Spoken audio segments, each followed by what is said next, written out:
Jeev, Banjeev, Khorja. Hi, everybody. Good evening to you if you're at this part of the world, or good morning or good afternoon.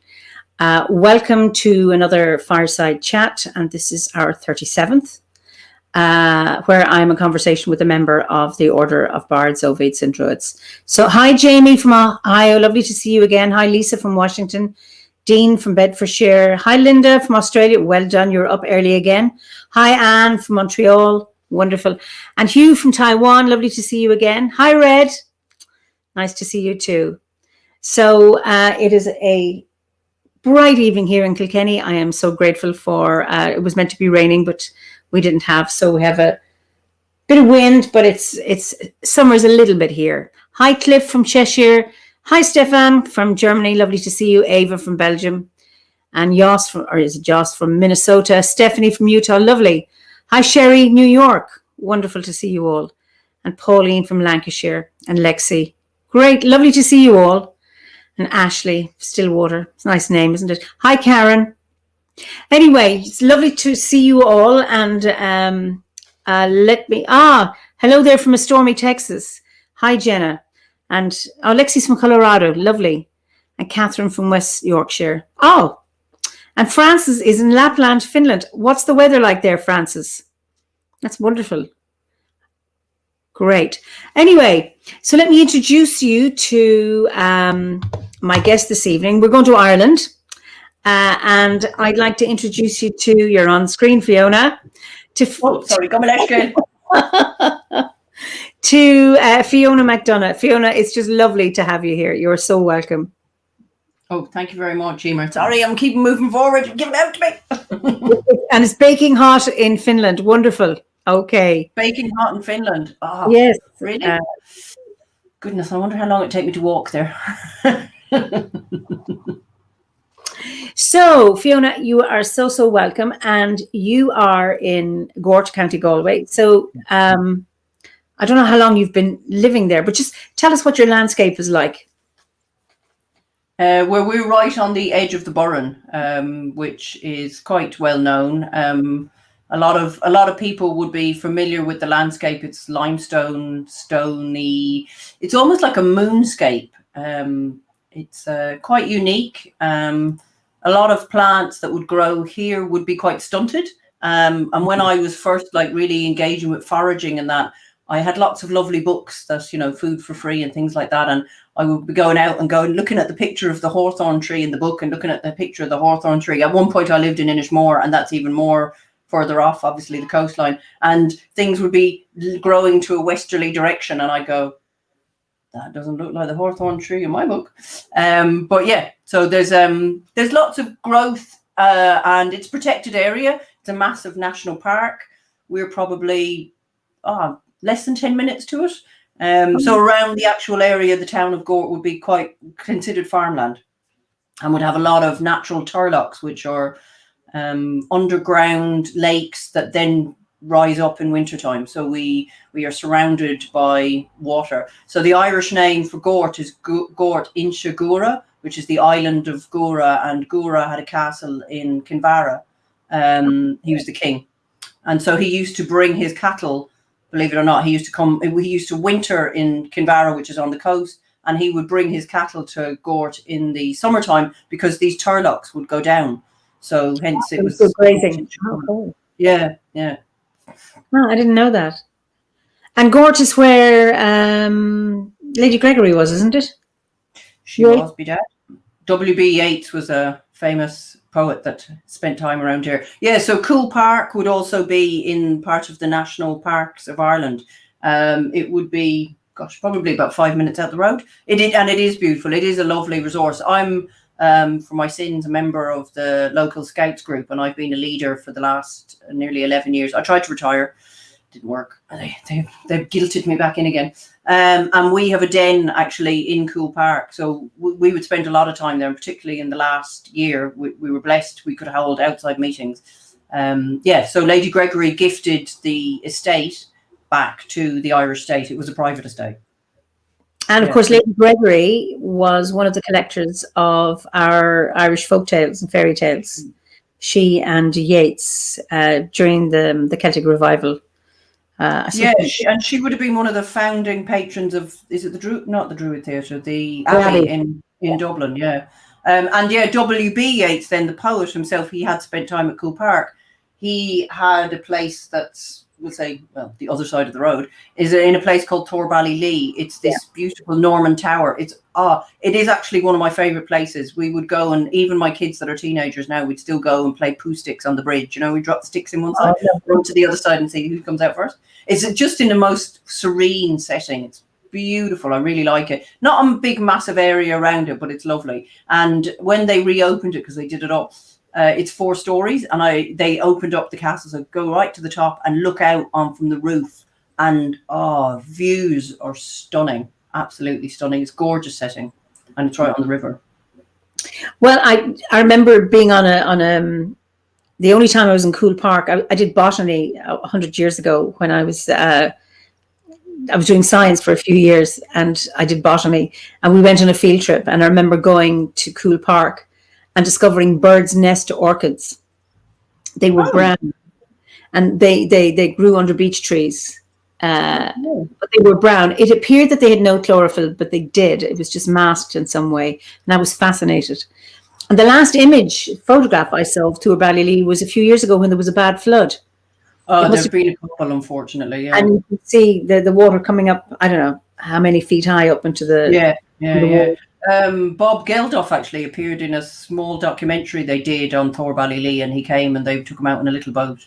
But they redid or refurbished the castle itself. Would be not, I suppose, it's not furnished massively, but they would have used it for a number of different things. From little dramas, poetry recitals. They opened up tea rooms and that kind of thing. And there's a little thatched cottage beside it. It's a crying shame. It's just Gort is surrounded by 3 rivers, and lots of parts of the town or around the town itself, it goes underground and it pops up in another place. And so when we get a lot of rainfall, obviously these spaces underneath fill up with water, and it has to come out somewhere. And then you've got the Turlock, so it's a naturally wet area. But you could drive down past a field one day and it's bone dry. We have a few days of rain and you go, you need a boat. Yeah. And so that changes what you could do with the landscape, I suppose. I love the fact Turlocks have a name, and of course it's also a man's name, Turlock, as in Turlock O'Carolan, the famous harper. It's wonderful. Tell me, what brought you to Druidry and to OBOD? Well, it's partly down to yourself, Eimear. The mad thing is, I don't know that I brought myself to Druidry, actually. I think Druidry brought me along to it. I didn't go seeking it. So behind me here is this image of Bridget, right? It's the image that I commissioned from this artist lady years ago. So this is probably 7 or 8 years ago, maybe now. And I love the idea that Bridget is the goddess of healers. She's a goddess of many things, and I'd hate to start naming them out and forget one, so I'll just stick with healers. And so I had this, and I have it outside on the street on my sign. I got these. She became when I was younger. I used to travel quite a lot, and I liked the idea of making. So a lot of people have business cards. So I'm a therapist. I mean, you know this. So I'm a holistic therapist. I practice acupuncture, craniosacral, and sound therapy, and I'm also a yoga teacher.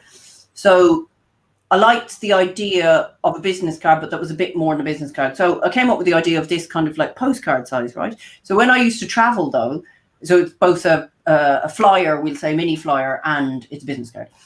But when I used to travel, I used to collect a shed load of postcards from wherever I went, and I'd have them stuck up in various places. So the idea was that Bridget would be on the back of this. So if somebody didn't like my mush, they'd have hers.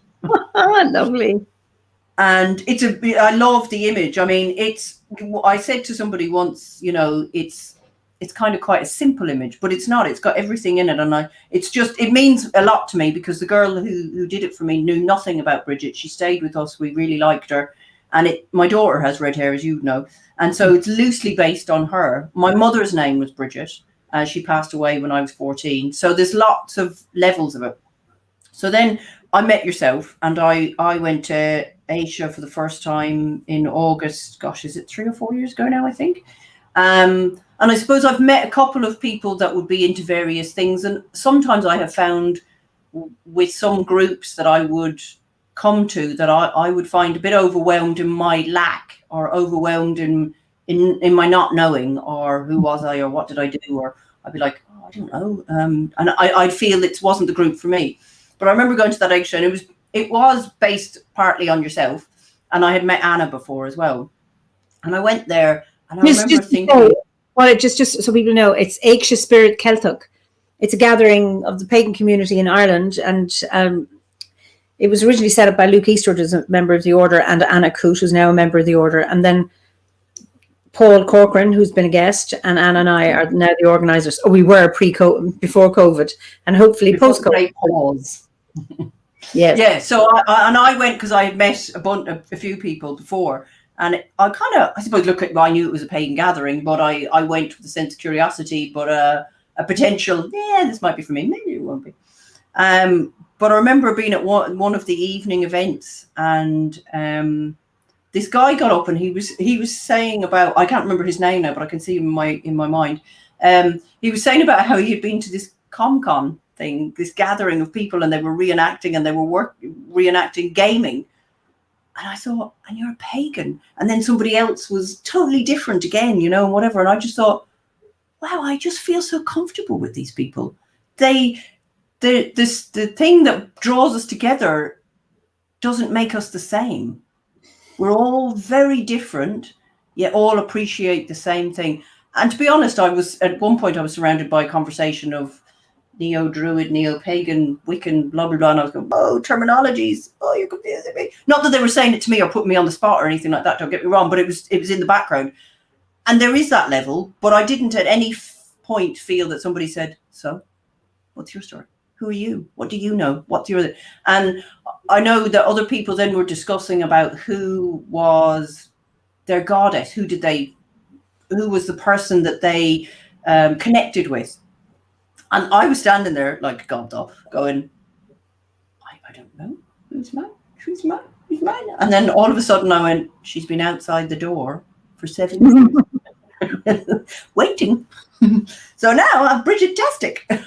So okay. One of the ladies who attended my sound bath, I asked her, would she does needle felting. And I don't know if I've shown this to you. She made me this most gorgeous. Oh, she's beautiful. Isn't she? Yeah. And she's got the little fire and Bridget Cross, the long hair. Wonderful. I think she looks like a right little wild child. Lovely. Brilliant. Yeah, she is absolutely beautiful. So yeah, I'm surrounded by them today because I felt a bit nervous. Okay. So then you joined the order, and how's it been? Good. I've joined the Bardic grade, and I suppose without a deadline, I can be a bit brutal, I confess. But I bought the audio version as well as the written one because at the time prior to the great pause of 2020, I would have, well, not every day of the week, I wouldn't do an awful lot of driving, but one day a week I would, and it would be the point where I would listen to them. And I like that. I would listen and take it in on a different level. So yeah, I found it really interesting, but there's some parts of it I totally get when I listen to. Not that I mean that I know it all. And then there's some parts I have to re-listen to. But I've realized there's bits of it, that already are there. But I just didn't know that that's what it was. Or I didn't have a name on it. Mm-hmm. People would have often called me a complete hippie tree hugger. But now I go, actually, I'm a pagan tree hugger, actually, if you don't mind, awfully. So, yeah. I've found it an interesting journey. I'm taking my time with the Bardic grade, but I don't think it is something that one rushes. Not for me, anyway. I think it's it's a life journey, really, isn't it? That's the wonderful thing about the teaching of the order is that you take your own time. Everybody has their own pace and their own way of engaging with it, and that's what's so, I think, valuable about the individuality and that space for people to experience it in their own way, which I think is really, really important, because then there's nothing dogmatic about it, and there's no one way to be a druid. So it's your path is yours, which is lovely. Yeah, and like years ago, or well, even in recent times, if somebody said to me, you know, as a family, for example, would you like to go in shopping on a Sunday? I'd go, I'd rather go and sit among trees. Will you stop? Not open hell. But yeah, now I know why. Yeah. Well, do I need why? It doesn't matter. I just no, that wouldn't appeal to me whatsoever. But each to their own. But I do like I like gardening. I enjoy that aspect, and I like that growing something from seed and seeing it flourish and taking off, and being around nature, sticking my hands in the soil. Yeah, you were just, and I had to stop you before that. I'm just interested. Carried away. No, to share with our viewers what you've been doing today. I mean, and you saw somewhere on the website, on the OBOD website. Yeah, so we moved house a few months ago. My first purchase ever, first house purchase, I should say, not first purchase. And we've got these 2 small areas of lawn, which, well, I'm not a lawn person. And I figured for the sake of having a lawnmower to cut those, so I decided I'd plant them up. So the first thing we did before we moved into our house, before we moved in, one stick of furniture was we did a Bridget's blessing, and all the family were involved, and we went and I had a few different inputs into things to use. I had a beautiful smudge stick made by a local, a lady in Westport. I had this whiskey. My daughter took too much of a bit of a fancy to, because I went, no, it's not supposed to be for you, it's supposed to be for Bridget. She goes, oh, well, I'm her representative. Anyway, so the first thing I did, though, the first thing I moved entirely was all the potted plants that I had gathered over the years. We needed a trailer and a bit. So they were all waiting for permanent home. So one part of the lawn, it's, as I say, it's not very big.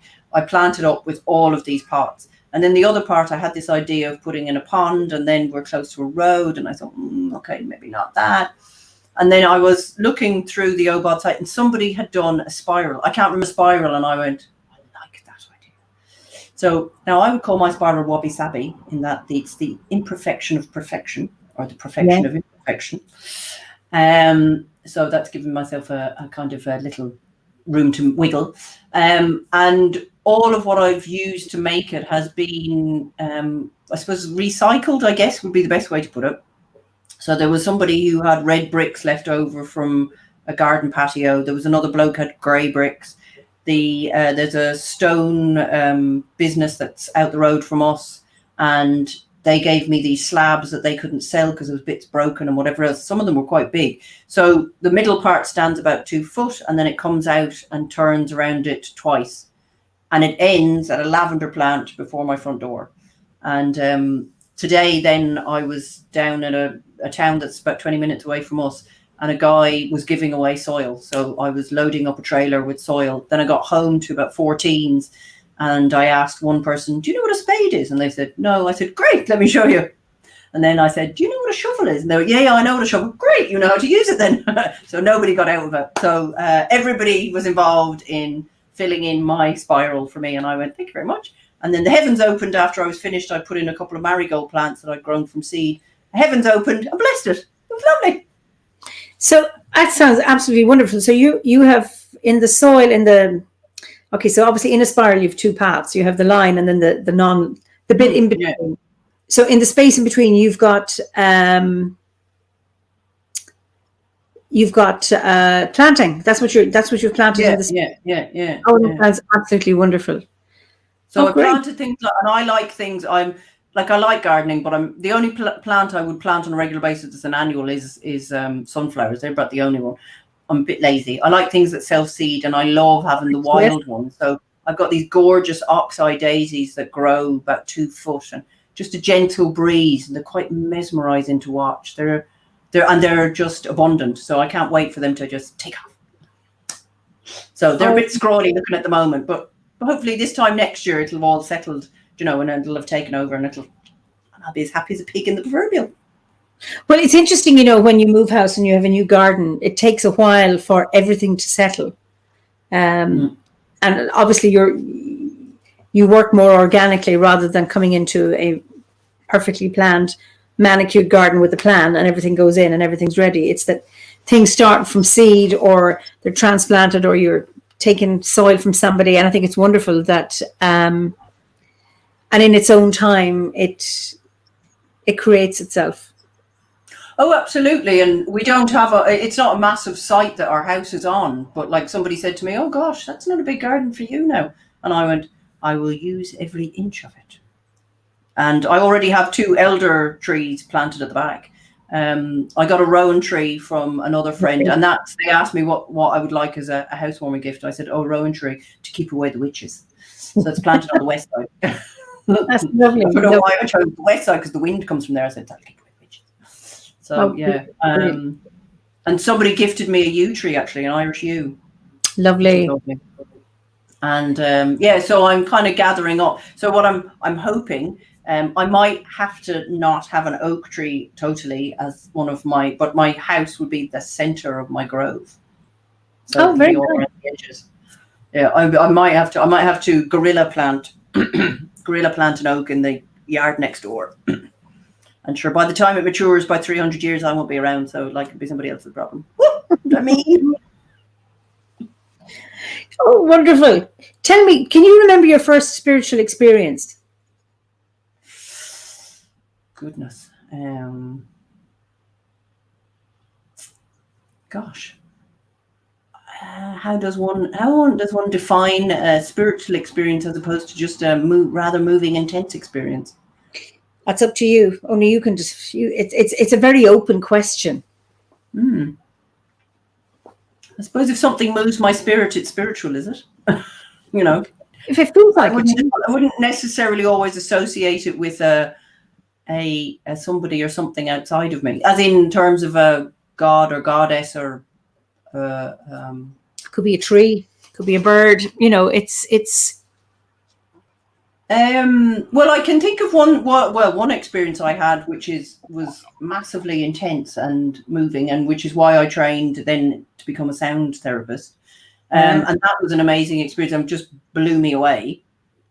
Totally unexpected. Was the first sound bath meditation that I ever went to, or gong bath, and I would class that as pretty spiritual.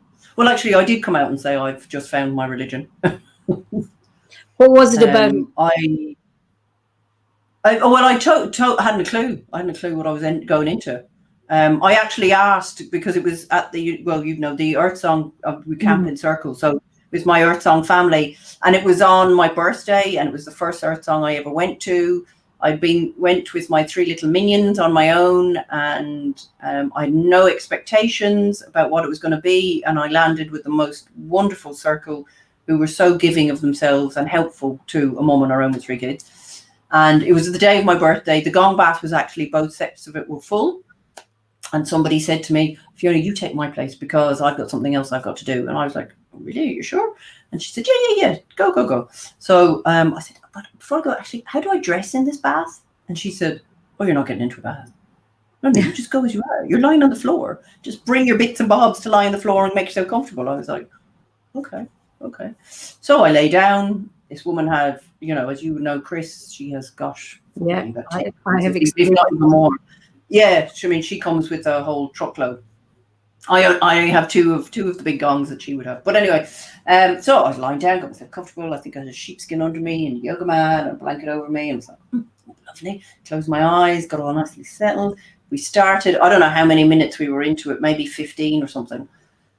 And suddenly I felt like she dropped a pebble into one of my chakras, if you're familiar with what they are. And it had these ripples. And I just opened my eyes and went, what?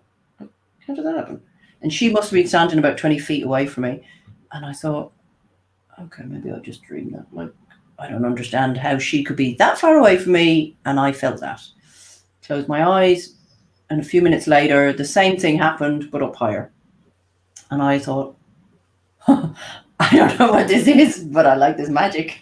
And that was it. I was like hooked. I just thought, wow, this is amazing. Being able to physically feel something through sound. And you're standing 20 foot away from me. She wasn't anywhere near me. Amazing. Was it spiritual? I would like to think it was. And I do remember I came out and I said, I think I've just found my religion. I can't get over how magical that was. And yeah, I went off to train to play Tibetan singing bowls, gongs, and I now hold regular ones. And I see that magic, and that magic is amazing to be able to gift and offer to people. Because yeah, we need it probably more than ever at the moment. So Yeah, because Poppy asks, can you tell us more about sound healing? An example. How do you apply it, with your clients, for example? I wouldn't do an awful lot of one-to-one sound healing, but I might incorporate it into another bodywork session. So as I said, I work with acupuncture and craniosacral therapy. I have one German lady who came to me. I've known her for a couple of years now, and she'd never had acupuncture and craniosacral together, and she experienced it and she loved it, and was like, oh my god, such magic is this. So she would have come to a couple of sound baths. So then one day I said, oh well, I can play a few singing bowls, we can add that in. And she was like, oh lovely. And then another day she said, oh, could I have the gong as well? And so she's lying on the table with acupuncture needles in, and I wheel in my gong and I play it for about 15 minutes, and it just brings you to a whole other dimension. But how does it work is the science behind it, and this is the understanding behind it. This is not how it is for everybody. Is that the vibrations of the instruments are the equivalent of our theta brainwave. So it's somewhere like our middle brainwave. Most people, not everybody, but most people will wake up in alpha, and hopefully, if you get into your deep sleep, you're in delta or gamma. So theta would be the brainwave you would be in if you practice regular meditation. If you did a repetitive action like knitting or crochet, if you're good at them, like if you get frustrated with them like I do, then you won't be in theta. Colouring would be another place, but a place where people would be very familiar with it is if you drive and you're comfortable with driving and experienced, and you're a little bit further down the road than you realised you were in your car, you've actually been in theta brainwave, because you're not focused. It's subconscious, you're not focused on what you're doing. So when you attend a sound bath, you're bathed in the sounds of these instruments, this vibration. And what it does is it induces that theta in your body, in the cells. So all the cells, all the squillion cells are all dancing around to theta, which is like they're having a theta disco. So within that, though, it only meets you where you're at, and that sounds very airy. So if you come through the door and you're charging through and you've got a lot on your mind and la la la la la, it might help you to sort all through that. Some people just fall asleep. Some people will have quite emotional release. Some people will actually get quite restless. There was one guy came once, and I didn't know before he came through the door, he'd had, I think it was an osteopath session the day before, and he had been worked on both his right shoulder and right hip. The whole session had been about that. And in the sound bath, that's where he felt it. And I like, wow, isn't that amazing? So it just went into the cells and made things move and activate a little bit more. And a lot of people, not everybody again, but like about 95% of people would say that they sleep really well the night afterwards. And God, if it can do that for people, that's amazing. But yeah, I just find them amazing. Absolutely. And the feedback I get from people, and I felt it here. And one lady, she's really nice. She would say, oh my God, I was a turtle under the water. And I just went swimming around. I just thought, oh, I love it. It's just, yeah, I'm going to make an appointment. I've had a few sound baths, and each time they've just been amazing, just absolutely. And I can't describe them, but I've known where I was at one, and the facilitator asked anyone who's got pain or sore bits, whatever, just so a few of us put up our hands, and she says, where's yours? And it might have been my knee or something. So then she comes down to each person wherever, and just does their sound, whatever she was using. And afterwards, the pain's gone. I mean, Yeah, no, it is. It's pretty awesome where it can touch. And like sometimes I would offer, now prior to last year, I would usually ask people at the end, I would place a bowl physically on their person, usually their abdomen, just because it's a kind of comfortable space for people to have it and for them to physically feel vibrations. And that's like amazing. That's another level. And then I have one big, what I call Big Mama F, and F is the note for the heart. You can put your feet into it. But a lovely one to do is what I call head down, bottoms up, and you put your head into it, and the vibration is all around your head. Oh, wow. And my eldest son is one of my best guinea pigs for anything that I train in. So one time he had his feet in that bowl. We put another one on his head, and he said they joined at his knees. And my kids would do sound bath sessions on me because I wouldn't, professionally, I shouldn't give them acupuncture needles. My eldest would do cupping on me, but the others would do sound bath sessions. It's lovely. And when they're asked, they'll be like, but then when they're in it, they're just like, oh yes, it's my little thing and I'm in charge and whatever. And it doesn't matter. The intention is the real important thing. But I find if and when I have done single or one-to-one sessions, it's a bit different. With acupuncture, there's a lot of questions. With craniosacral, there's usually a lot less. And if somebody came for a sound bath session, there's actually even a lot less. It's just a very basic kind of run through. But I would ask them what their intention for the session is. And I would play my instruments and I would focus on their intention. And usually something comes up at the end of it that I haven't got a clue what I'm talking about. And they will go, oh yeah, I know what you meant. Oh, thank you, Ag. That's Ag. Highly recommend a Fiona-led sound bath. Not all facilitators are as generous as our Fiona. Pure magic. I agree with you, Mag. That's lovely. So, when would you say Druidry has supported you? I suppose what it's done for me is supported what I already kind of knew about myself. I knew I was a bit different. I knew I wasn't a hippie because some of them really irritated me. I knew I was a tree hugger, and I knew I liked nature, and I was very drawn to it. And I do like ceremony. And I like the idea that there's freedom within it. Yeah. That it's not this strict dogma. So I found it's given me space to be myself. Lovely. More probably than I ever thought. So I'm not this, I'm not that, I'm that. And it's wonderful for that. So, and I've met some amazingly wonderful people. Yourself included. Of course. That was a leading question as well. Of course. Would you say Druidry is something you are or something you do, or both? I think it's something you are. Like, we're all drawn to whatever is innate in our system. I would like to think. You could drag me to a supermarket, but you'll find that I would like to leave after a short time, or a shopping centre or one of those places. But for some folk, that floats their boat. But I think it's something within you that you connect with the something within somebody else. Like I don't connect with every single grouping. Like I practice yoga and I love it. I find it really, and I know you don't like it. Or it doesn't float your boat. I do a little bit of yoga every day. Yoga of the mind. Yoga of the face. But I know there are some amazing yogis out there, and there are some people who can twist themselves up like spaghetti, and that is to be admired. But what I love is to teach and to help people is the people that go, yoga is not for me. I can't do it. My body can't do that. I've been to a class and I couldn't get on. I go, let's go. So I've been doing a one-to-one yoga class with this lovely German lady for the last number of weeks. And her thing is her posture. And we're not doing 15 poses of a flow.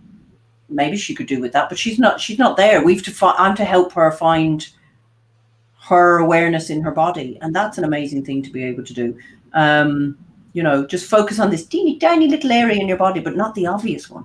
I don't want you to pay attention to that one. So yeah, whereas Druidry is, it's all of that, because I can do yoga under a tree, can't I? I can do yoga on a beach. I can practice yoga while I'm gardening.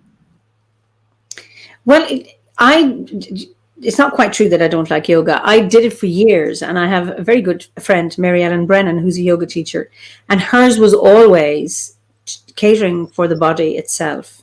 So if she had, I did both group and individual, but when I was pregnant, for example, I did yoga. So she would modify the poses for me, and she'd modify them for somebody with a bad back or a bad knee or whatever it is. So she paid attention to everybody in her class. It wasn't about being as flexible as spaghetti. I think that's a very good description. But it was about the best that you can do, and it's not about pain, And I really, really appreciated that. And my breathing really, really improved. I was a very shallow breather until I did yoga, and now I breathe. So when the odd time I've been to, I remember I had to get an echocardiogram a few years ago, and the person's doing it says, now just take a big deep breath in. So I'm going.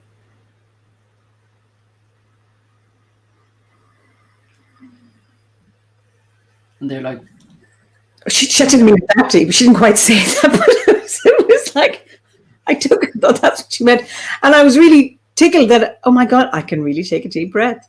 But I knew it was way, way too long. I think she meant me to think of going, but it was just really, really funny. So I found it really, really helpful. But that thing about having a teacher like you are is that paying attention to the individual and what they need. And I think that's what's really, really important. Well, and them connecting into their body. Like somebody, I remember that I had this lovely lady, she comes as a client, and she was lying face down to have cupping, and she said, but what way should I be lying? Like, what way should my head be? And I said, well, I have no idea.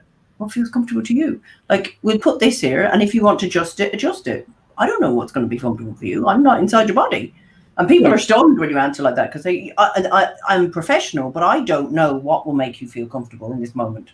And maybe today it's this way, and maybe tomorrow it's another way, So I suppose Druidry has just brought that awareness into me in a way that maybe, I suppose now I garden with a slightly different perspective or intention or that kind of thing. How do you do it differently now?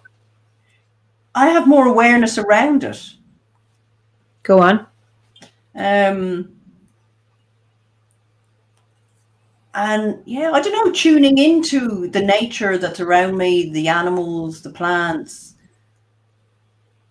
a little bit differently, maybe. I've never really thought about it before, actually, until now. I don't really have words on it as such. I might do, but not right now. That's wonderful. Do you have a daily practice? Or a regular practice, I mean. Well, for the last number of weeks, I do, because my puppy wakes me up early. So I go out at 5 a.m. The two of us talk to a few plants together. He chews them, I talk.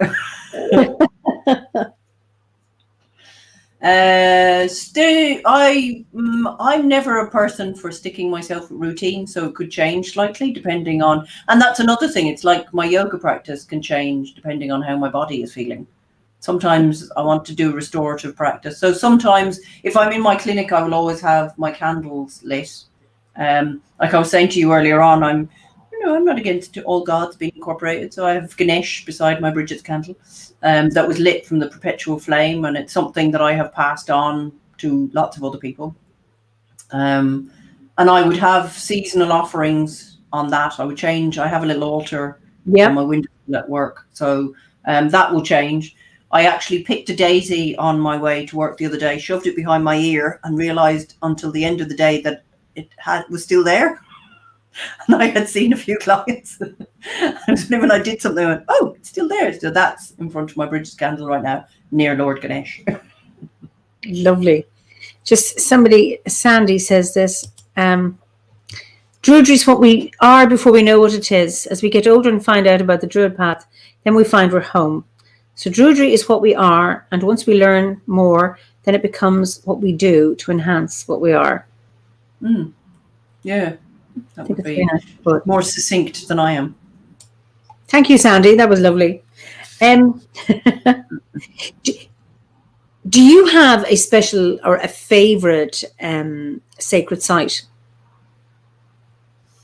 There's a few, but one that's local to me that I really, really like it's known as Eagle's Rock, or it's the Cave of St. Coleman, and it's absolutely gorgeous. I just love it. It's at the foot of the Burren. Okay. It's on the Gort side, we'll say, because there's lots of amazing sacred sites out there. And you pull up at a gate, and there's, I don't know, maybe it's a 2K walk in, and you walk through the Burren landscape, which it's quite, for some people you go, gosh, it's a bit boring. There's these big slabs of limestone rock, the craigs, There's a stone wall along the edge of the road, and even within the walking up to the site itself. And then you come to, it's like you walk into this meadow and up a little hill, and it's filled with these oxeye daisies. It's actually my screensaver on my laptop. And you come to this height, and then there's these hawthorns. And it's like, oh, okay, it's kind of interesting. What's happening here? And then you walk a little bit further, come over the knob of the hill, and there's this hawthorn whole area it comes up, and it's at the foot of this hill. Go through, follow the path, and then all of a sudden you're in the middle of this little area. So this saint lived in this cave. There's the remnants of a church, but there's a river that runs down beside it, and I just love it. It's like this little glen within these hawthorn trees, and it's like a little fairy enchantment or something. And I would go up there and collect well water. And I've laid on the stones beside it. I've done a bit of yoga beside it. I've taken loads of people up there. There's wild garlic goes up there. And he is that saint was the the founder of the monastic site Kilmacduagh, which is just outside of Gort, which has one of, I think it's 3 of the full remaining round towers of Ireland. Oh, okay. Yeah, it's lovely, and that's another lovely place actually. But yeah, he walked till his belt fell. That's what God told him apparently. But he was also starving, so I'd wonder if there was a few things going on there. Maybe he had a bit too much wild garlic and went a bit. Maybe it has a effect. But it's amazing what God can tell you to do. So yes, I know that's no disrespect to anybody. So yes, apparently he had a mouse as a friend and a fly. A fly helped him read a story. The mouse came along and nibbled his ear to get up. But somehow within all of this, he had a manservant. He was also a cousin of this Goira that I mentioned before, who has Dun Goira in Kinvara. And there's the story of the flying plates. Have you ever heard that one? No, tell me.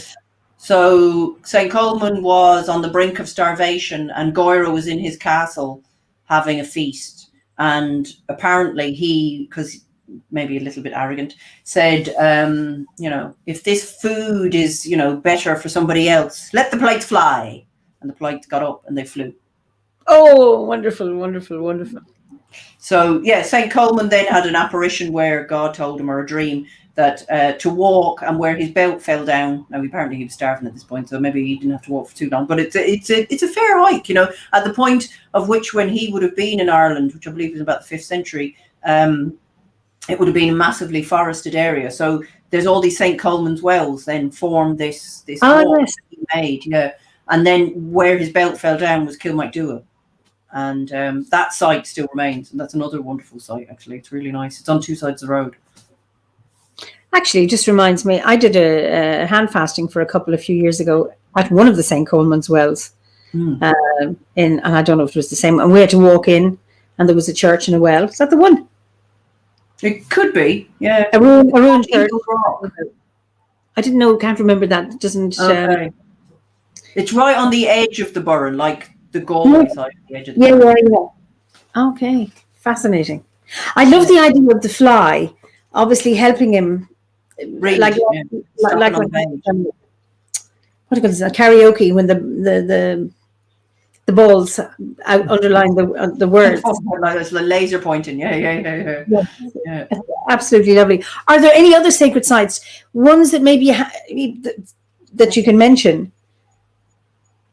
Well, I would have a very special graw for the Black Fort out in in Innismore and the Aran Islands. Yes, it's one of my favorite places ever.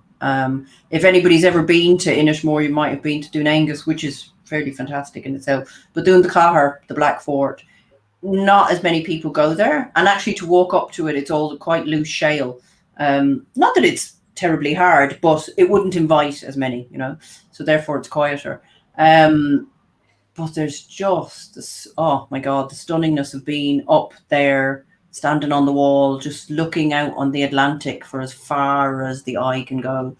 And then you come down off and there's this like little goat path and you can walk along the cliff. Oh, well, I used to live, I used to live out in Innismore for 10 years and my father's originally from there. So it's a very special place for me.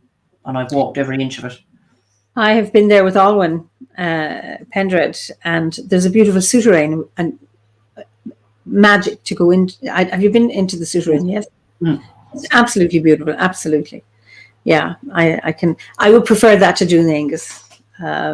Yeah, Dún Aengus, but like when I was a kid, Dún Aengus was still as it probably was in the time of W.B. Yeats's father held a big dinner up there, and they had to horse up all the stuff like horse and cart. So when I was little, it was a goat path that went up there. It was a quite narrow, you walk one foot in front of the other. And the Chevaux de Frise, a lot of them were still standing. Whereas, so now they've made it into a gravel path because of the enormity of people that were going up there and for health and safety reasons. So Dún Aengus, there was still, like when I was 7, I remember there was people came to Inishmore that were from Japan. It was still a popular place, but not as popular as now. So yeah, I suppose I think of Dún Aengus a little bit like a zoo animal, and they offer up themselves to protect all the rest. Because if everybody went to the Black Fort like they do to Dún Aengus, they'd have to change that as well. And there's many sites on the island that like Dún Ochel. I sat up there on one full moon, but I had his jacket on and a friend of mine told me he could see me, and I was like, oh, the view. Galway Bay on a full moon night, me sitting up there on my own. Nice. Yeah, it's lovely Galway Bay on the moon because you see it across the bay on the water. It's just incredible. Absolutely. Yeah, well, on a fine night, of course, not in maybe November with a howling gale. Yeah, there's somebody, Eimear. I visited the whole area of Gorton the Burn in 1982 by bike from Galway. Bless you. It was so wonderful. We also stayed on Inishmore. What a magical place. Thank you for all these beautiful memories. Oh, look at you. Fair play to your elbow coming on a bicycle. Yeah, I mean, I now have an e-bike for those kind of journeys. I certainly would, because I always think of Clare being so hilly. And then, of course, I've discovered since I started cycling around here, North Kilkenny is very hilly too. Where else would you like to visit? Did you have in the world?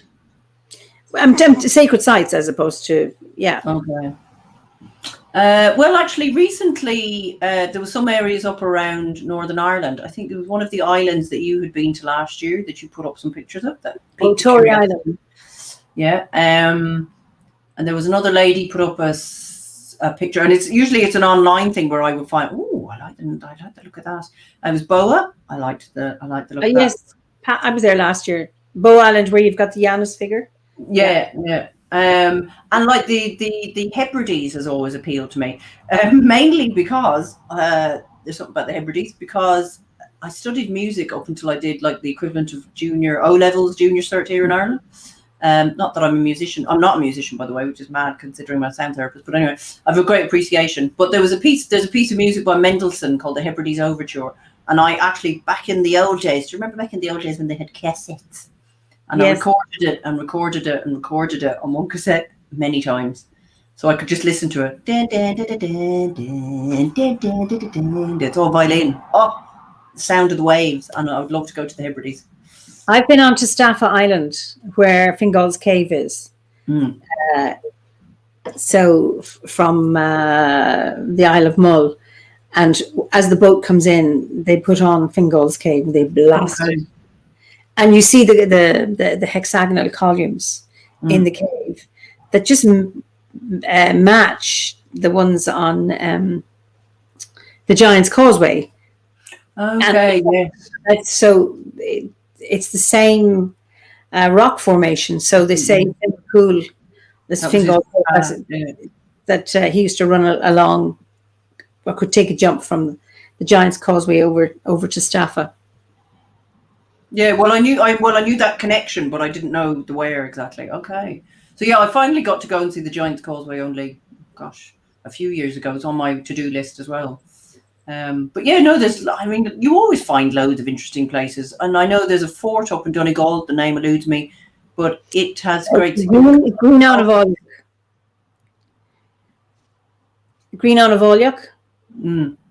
Yeah. And that's beautiful too. Except it's modern, as in it's not ancient. Like Dún Aengus. How old is Dún Aengus? Oh, modern. I like your definition of modern. Is that last 3,000, 5,000 years? No, it's much newer than that. It's Iron Age as opposed to Bronze Age or Neolithic. So that's what I mean as modern. Yes, hi Ruth, lovely to see you. Ruth Marshall on Greenon of Olliok. It's quite an impressive fort as well. Yeah. I got to go to Queen Maeve's, Karen. That was I loved it. Knocknaray. That was well. Someone says, "Do you have a bucket list of sacred sites to visit?" Do I? Yeah. Oh, I have a few. Yeah. And then there's the beautiful yew that's down in Killarney. It is. It's wonderful. I've been there. And actually, you talked about an Irish yew. I went with Pat Booker it was after the restrictions were lifted, and we went to Florence Court, which is up in, I think it's Fermanagh. Forgive me, I haven't got my county wrong. And that is where the original came from. Yeah. So, and then talking about, attempted to see the Well of Shigash on Sunday because it was Trinity Sunday. However, it was closed. But I went up to Knocknaachton or Chochnaachton. Necton was one of Boan's husbands, and up on a hill, and there were 5 barrows there, and it was just lovely to see that. And I heard the cuckoo. Oh wow! Summer is definitely here then. And I don't hear them in Kilkenny, and I've heard the cuckoo in the Burn. That's when I've heard it easily.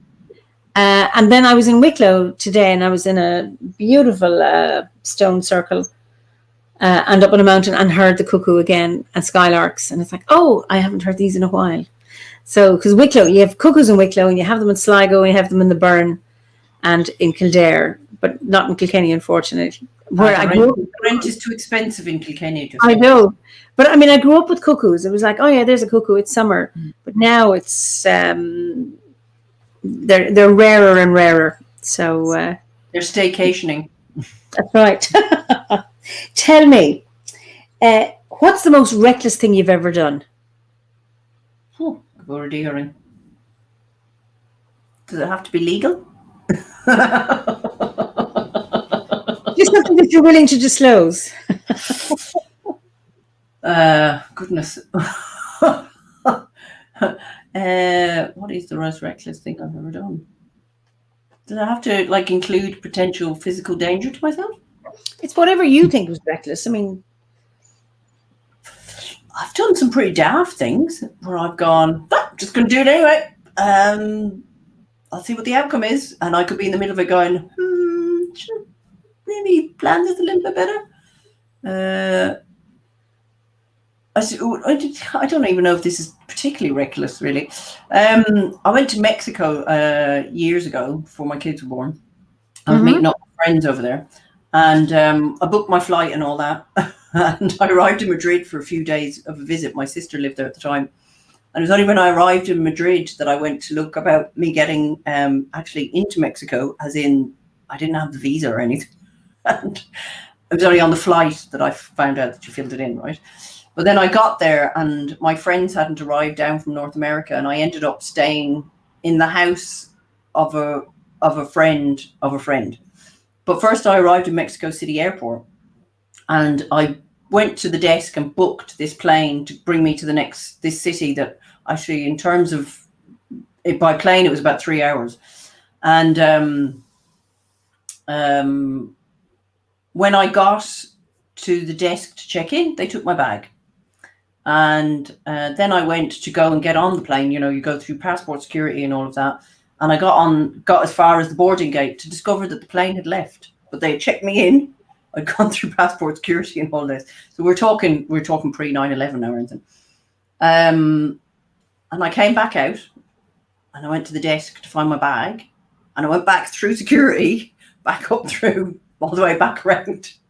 It was one of those where you just go, ah. So I was going wandering all anyway.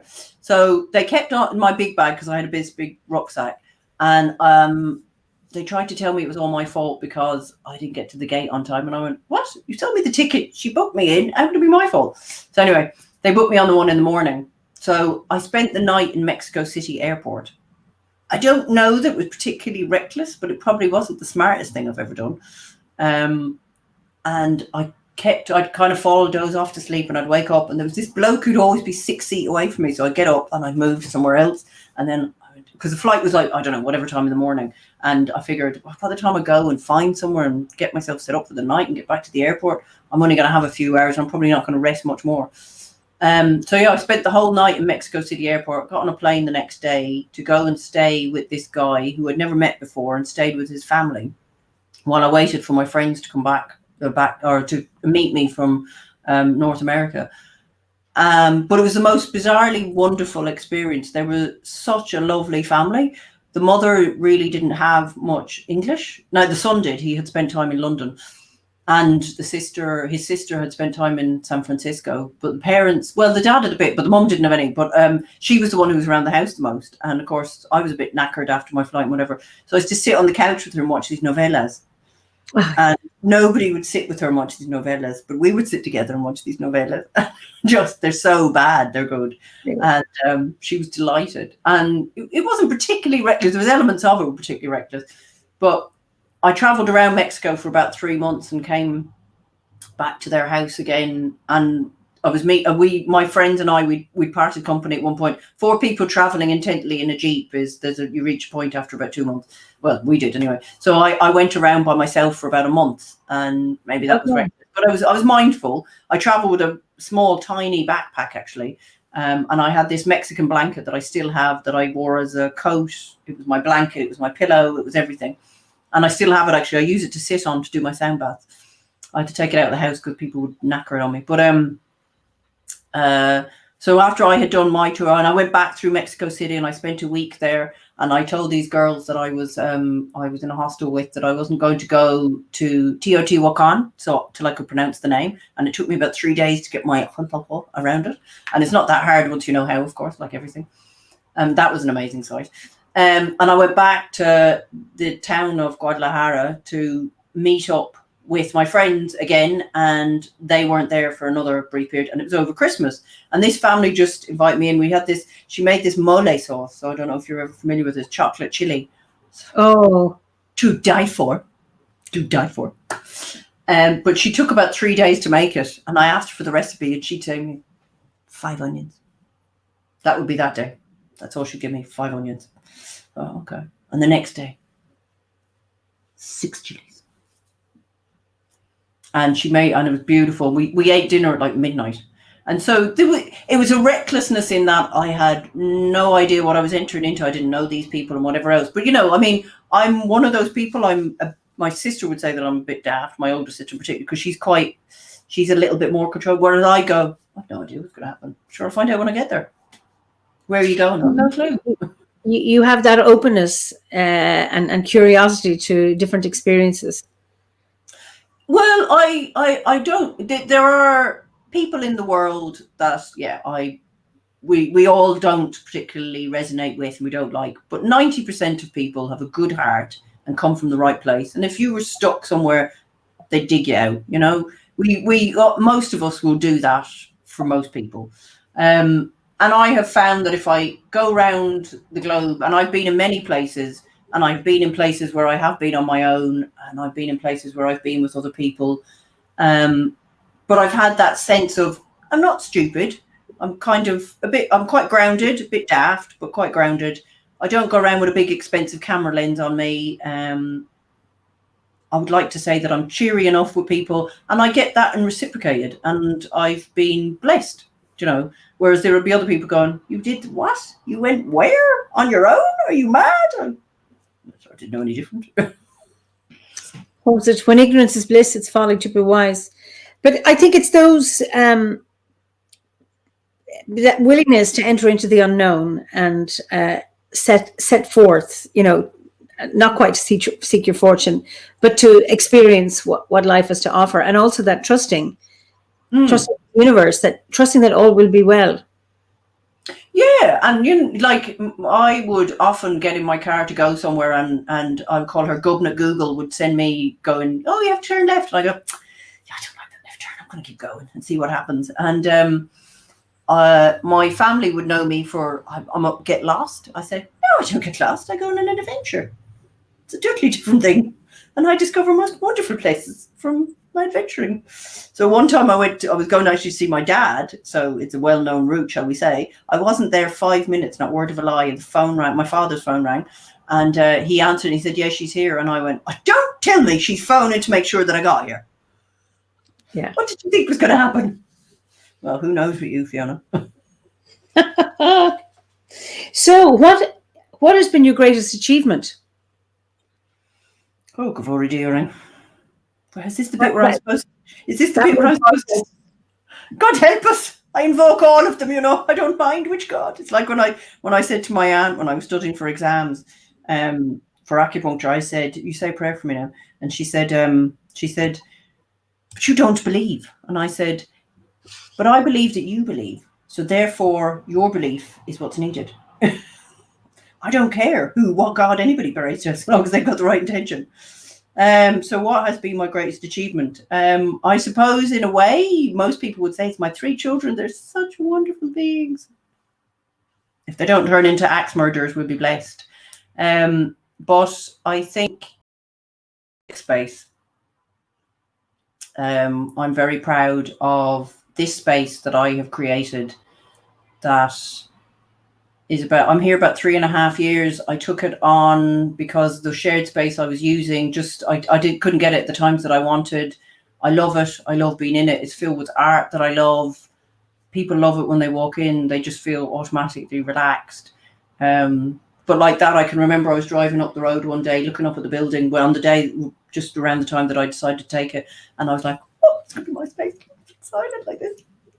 Half an hour later, I was driving the opposite direction. Terror. Oh my God, what have I done? But like I said about adventuring, I just go, what's the worst can happen? I'd regret it if I didn't do it, but who knows what magic can happen when you do something. And that can be reckless, but it's like, we don't gain anything without risk. Absolutely. And I would say the same thing to my children, if they say, but I don't know, and I don't, and I couldn't, and I go, who knows? What's the worst somebody can say? No. That's okay. That's only a 50-50 chance. They might say yes. And what if they want magic? Could that be? Yeah, it's, when somebody, I'd love to do it, but I'm afraid to say, okay, well, what's the worst can happen if they say no? Then nothing has changed. Mm. What might happen if they said yes? Then everything can change, So you've lost nothing if you've asked and you've got to know things are the same. Do you have any regrets? Gosh, I'm all of a sudden getting very emotional. Well, I can't change this one. It's one thing, my mum, when she was sick in hospital, that I didn't talk to her more. But I was young and foolish. I know. I was only 14, so I know I'm being a bit silly and daft, sorry. But yeah, it's always something I go, I didn't have anything to say, but I didn't know her well enough as a person. But yeah, I'd like to hope I've instilled in my children that they know me well enough. At different times, I would like to think too that my kids know me better than, although my mother's still alive, but my father, and it's like it's your adult, mature, wise self thinking of the 14-year-old and if only. And I think, as a child, it would be lovely to have known your mother as an adult. It's that, and to have had a relationship. And I think, and there's nothing you can do about it because you obviously did the best you could. Given what you have as 14, or I'm just thinking of myself as a 14-year-old. Oh God, I was a gormless twat. Yeah.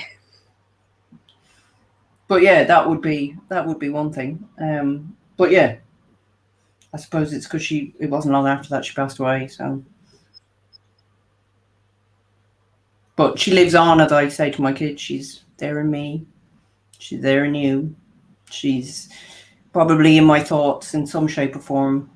Maybe not every day, but at least a few times a week. When I garden, I feel very close to her. Was she a gardener? Yeah. Yeah, oh, she was green-fingered. Somebody says this from Ricky, not remotely silly or daft. That's the thing about regrets. Things are always better with hindsight. I agree with you, Ricky. Mm. Well, I like the Frank Sinatra regrets, too few to mention. So, but yeah, that's a big one. But I suppose it's a memory that's stuck in the mind.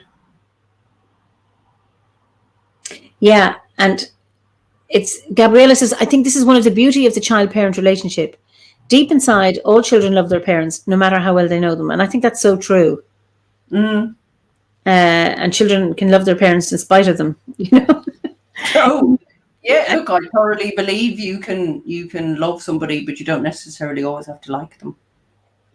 But I suppose for me at that moment to realise that I could have talked to her about anything. She'd had a stroke, you see, so she wasn't able to talk. So I could have just held her hand and I could have just blathered. It didn't matter. Like, it didn't matter so long as I did it from the right intention. And yeah, that's something that I regret, that I sat there not knowing what to say. So yeah, I'd like to think that I've instilled in my, like I know a few years ago I said to them, so what's my favourite Chinese food? What's my favourite this? What do I like? How do I make my coffee? You know, and they were like, what do you want to know? I said, I want you to know what I do. I want you to know. But there's also something about sitting with the silence. Because I know when Howard was dying, Quayla, when she was 13, and she just sat with them. And sometimes there wasn't anything to say. And it's your presence. And you know, he said, I didn't know what to say. Perhaps, well, there aren't any words. True, yeah. I hadn't thought about it like that. The fact that you actually sat with her as a 14-year-old, sitting with your mother who'd had a stroke, you know, that you actually gave her the time. You gave her your time and your presence. And I imagine that sustained her, you know, in her last weeks, you being there. And some people saying really nice things. You can still talk to her, Fiona. She's there. And then this is... Here, I'll let you read it yourself because it makes me emotional. Can you read that? Oh, yeah. Thank you. It's very sweet. I did not expect this to be the outcome from Tea with the Druid. Thank you. This isn't Tea with the Druid. Me enormously. Fiona, this isn't Tea with the Druid. I'm sorry. Come, let's go. I've done that a few times myself. It's a great tribute. It's not that, okay? We've left an indelible mark on all of us. But I know from having as a nurse, you know, being with people who were dying, for example, and seriously ill, that actually it's your presence. Or when somebody says, somebody's bereft or bereaved and I didn't know what to say, so I didn't talk to them. It's like, no, there's nothing to say. It's to be. And the fact that you're there, which is a wonderful gift for your mother, actually. Yes. Well, thank you. Thank you to everybody, because that's actually given me a whole new perspective. And I would think of her very often. Talk to her maybe is the wrong way to put it, but she'd most definitely be forefront in my mind when I'll be out with my plants and pooching. That's lovely. And my godmother, who is a really beautiful lady, she said to me once years ago, I think I was in my early 20s, and I hadn't seen her at that point for a while, and she said to me, oh, you're very much like your mother. If not, why not? And I thought, oh, I am? Oh, great. And I realised, yeah, she was, you know, if not, why not? She was a devout Catholic, but that would question things. That's beautiful. Then Shanti says, sometimes words aren't necessary. Energy is one of the most powerful and universal ways of communicating for those who are just willing to listen. So that's very interesting. And then Anya O'Neill, she had a similar experience with her dad, but she believed he knew how she felt about him. Yeah, I suppose it's that awkwardness of a teen, isn't it? Oh, I remember it. Yes. Yeah. It takes a deep level of friendship or connection to find another person with whom you can comfortably share silence. That's Ricky. Oh, there's wonderful comments here. Dean White, I remember sitting with my nan in a hospice and we didn't really speak much, but it was such a peaceful and loving time. Yeah. Thank you for your comments. These are really lovely, really, really beautiful. No, I really appreciate it. Yeah, thank you. I hadn't thought about it like that. I suppose all I could remember is sitting there like an awkward, speechless twat, and I should have been doing or saying something. Yeah. I always find it a compliment if a teenager comes and talks to me, or not even that. If they even greet me, it's like, because they're so caught up in their very greetable, Eimear. Huh? You're very greetable. Well, Well, teenagers are, that awkwardness. I remember it. So if somebody actually comes and somebody went and sat with me, I'd be going, "Oh my God, that kid is giving me time and attention." So anyway, so what are you grateful for? I'm grateful for my spirit of adventure. Yeah. So I don't see it as a hindrance. And I'm grateful to have courage to go, fuck it, sorry, excuse my French, I'm going to give it a go. It's not French, whoops. That I'm just going to, bugger it, I'm just going to give it a go and I'll bloody well see what happens. Wonderful. Maybe I'm a bit stubborn in that as well, but who knows what magic can happen on this wonderful day. Yeah, and there's loads of potential for magic, even in these challenging times. Oh, look, there's something to be grateful for every day, regardless of how small, how small that is. I would do a lot of workshops, and usually there's a yogic theme to them. But I've begun to bring in more druidic elements. But I would have always had the Bridget part of the flame where I would have shared it. But I would do mindfulness, and I'll be talking about being grateful, and it's one of the simplest tasks, one of the simplest things to do for ourselves. But we can create it to be this lofty kind of thing. And I believe very much in, if you make things simple, you will incorporate them into your life. So I find to do my grateful list and be grateful in the morning before I get out of bed, which might think, well, you haven't done anything yet. And I go, oh, I'm grateful for my duvet. Oh, I'm grateful for this glass of water beside my bed. I'm grateful for the coffee I'm about to have. And they're tangible. Whereas I'm grateful for the peace and serenity, or it's like sometimes, where the hell is that? It's not tangible. So I like lofty ideas, but I like to bring them down to simple form, because I think that's important for people. It is the simplicity. Normally I don't do gratitude first thing in the morning. I would do later on, but it's really interesting. Practicing gratitude first thing in the morning sets you up for a hopeful day. That, and I think that's really important. I mean, I've always what am I grateful for the day? I was with two friends in a stone circle today, and we would say, we'll do a round, let people speak. And of course, it says we always come around to what we're grateful for, and that's exactly what we were doing. And often I'm grateful for the day that happened, but that notion of expressing gratitude first thing sets you up. I think it's something to pay attention to setting you up for the day ahead. Oh, I think so. Yes, I function better early in the morning. I can be a night owl, but I definitely have my most clearest thoughts and can achieve. And I don't mean it in a I have to go out and take over the world, but like in little jobbings that I would like to do. So, I might plant something up in the garden while out at 5 a.m. with the dog, because there's nothing else to distract me. So I go, now I could do that. Oh, great. Wow. I'm not a morning person, and I'm a night owl, but I do get that. Again, I come back to the simplicity of it. Like, so I heard the skylark today. And I heard the cuckoo. And last night in another stone circle, I heard a strange bird. I've recorded it. I've never heard it before. Now I need to go and find out. Investigate. That sound. But the simplest of things, the sunshine, that, or you see a flower, or you've noticed one of the flowers in your garden has just burst into, or on your window box has come into, those tiny things. I think it's a great. Yes, I'm often to be found talking to my plants, going, "Oh, look at you! You've come on! Here you are! Oh, nice to see you." I do the same. It's a lady I know. She's a wonderful garden. She's the most amazing garden. She gave me some evening primrose plants, and the perfume. Not even the perfume, but the flower. It's never ending, man. I was like, oh my God, they're still going. I can't believe this. I was in her picture going, oh my God. I'd walk past it in the morning and go, oh, you're still here. Oh, wonderful. My children are like, get into the car. Will you just drive us to school? Please shut up. You crazy woman. You're talking to a plant. But yeah. That's so beautiful. So They are gorgeous. what gives you joy?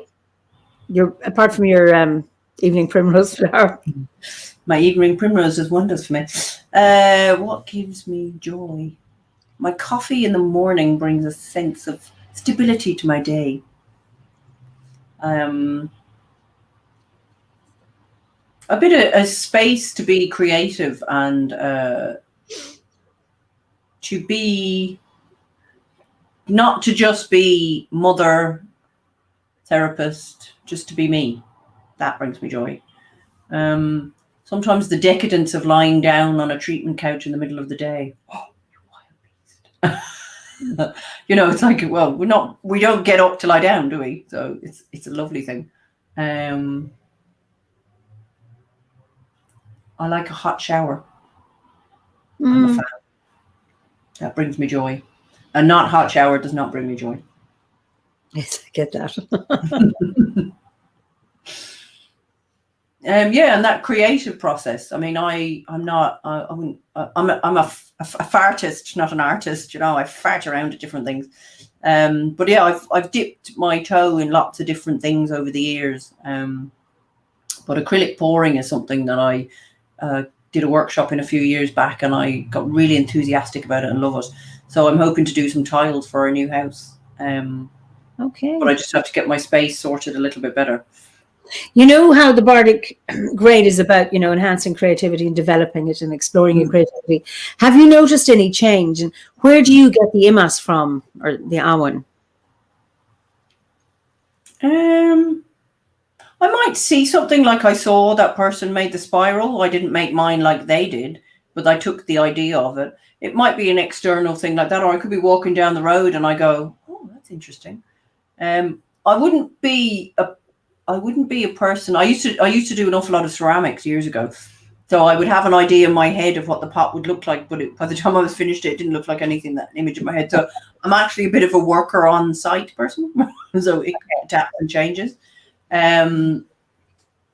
So not so much the paper and pen, and that would be my adventurous side coming out, as opposed to my non-planning side coming out. So it can be from anything and anywhere. It could be from something somebody said to an idea that I saw somewhere, from nature, or incorporating things together. Mixed media, that really appeals to me. If I was doing like almost a 2D, I would like to have texture in it. I like that sense. Yeah. Oh, beautiful. What's been the biggest challenge you've had that you've overcome? Probably being a lone parent. That has been a challenge. I guess I'm maybe 12 years, maybe. My eldest son is now 17, so give or take around then. There's been a lot of learning. There's been a lot of crying. There's a lot of anger. And there has to be a lot of forgiveness and a lot of letting go. It did take me a while to get to that stage. I'd say it's probably about 6 or 7 years ago now when I kind of got to that stage and stopped having conversations in my head, or arguments in my head, actually, because it never panned out quite the way you say in your head. So yeah, and adapting and learning to accept the frustration that being a lone parent. So I didn't take over my clinic till my twins went to secondary school, because then that would have freed a little bit more of my day and just made life a little easier. They also were going to school in the same town in Gort, where my clinic is. So yeah, there was that bit of sitting like a chicken on an egg sort of idea. But then, they've been my best guinea pigs. They've been, I wouldn't quite go and say they've been my best teachers, but they certainly have made me bloody grow up, probably. Okay. That's not such a bad thing. And yet still, I'm not all fully grown. No, that's a life's work. That's a life's work. Oh, there's always the little imp and the glint. Is there anything you'd change about your life? Uh, well, I'd love if my mother wasn't dead, but about my life.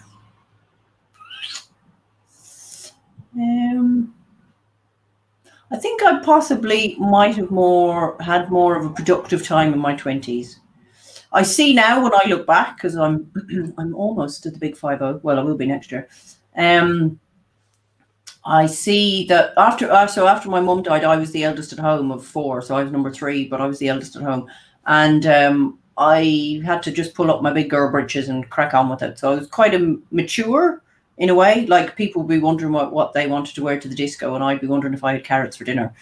Okay. And that's not a woe is me, it's just the way it was. And I see, though, that in my 20s now, when I look back, I went through quite a grieving process. I had this kind of self-saboteur. It was almost like I was trying everything to do away with myself, not consciously. But I see now that I was pushing a lot of limits with my body physically and possibly even mentally. And I could have just spent that time a little better. And it would have been a wonderful time to study a lot of wonderful things. And perhaps if I had found things, like I had done a little bit of yoga, but nothing to the extent that I have in the last probably 11 years. So, but maybe I just wasn't there to do it. I did do art. I did a lot of ceramics when I lived in London, and it brought me a lot of joy, and I really enjoyed it. But had I gone more into that, I possibly would have grounded myself a little bit earlier. But then on the other token, I wouldn't be where I am today. I would not have gone to Earthsong. Maybe I'd have probably be living in Bali and, living it up differently. So yeah, I mean, I don't know. If you change anything, it has a massive knock-on effect, like dominoes, no? It does indeed. It does indeed. And I suppose that question it was a very open. Sometimes it's about changing. You can't change the past. Maybe you could if you could. And then, is there something you change about the future or change about the present in order to make another change? Well, I think there's always changes to be made. I think I don't rush as headlong into things that I would have necessarily. I'm still quite the adventurer, and go, why not? But now I might sit and think with something before I'd go doing it, and then I might have changed my mind, or slightly had changed of heart on it. Not totally, but I might approach it in a different way. And I think that has come with maturity. And just Gabriella says, this is really interesting. I always thought 20s are for testing limits, expanding, forcing, pushing, semi-close to destruction, but not quite there. And I think the thing is, you're talking about the semi-close to destruction, but you just don't quite get there. You survive it. And I think yeah. Except I was in London in my 20s, and I loved every moment of it. Oh, brilliant. They couldn't leave me on my own at a bus stop because they'd find me talking to somebody. Oh, bless you. That's lovely. Is there a person in your life that you admire? Oh, gosh, there's lots of people I admire for different reasons. But recently, actually, because it came up in conversation recently, one person I admire massively is my eldest son, actually. And the reason being that, particularly because it came up in conversation with somebody only a few days ago, I suppose he was bullied at primary school, and he didn't have the most pleasant of experiences. And, it'd be one of those things I wish I had changed his school a little bit earlier, but I didn't. Anyway, when he went to secondary school, he was in the same year as some of these people as previous school. And there was one of these kids who shall remain nameless. And on their first day of doing woodwork, the teacher was obviously laying down the "I'm in charge here, nobody else is." And he went off to go and get the roll. And as he walked past this kid made some smart aleck comment, which be in keeping with his character. And when my son was relaying the story to me, he said, and he gave out to him. And I said, "Oh, I like that guy. I don't know who he is, but I like him." And my son said, "What are you talking about? So-and-so, he's fine." And I went, "Fine? Him? You must be joking me." And after all the bloody he caused, and I'd be sitting on your bed and you'd be crying and whatever else. Anyway, it was about 24 hours later, I realised my son had forgiven him and had let it go. And it had happened to him, not me. And I thought, wow, if you can let it go, then I can let it go. Wow. At that moment, I realized my son possibly had a little bit more maturity in that than I had. And so he holds no malice. That's impressive, because then he's no longer trapped by it or held by it or controlled by it, that he can let that go. Yeah. And I suppose that's the key to forgiveness. It's about letting it go, not condoning it, but letting it go. It no longer has a hold on.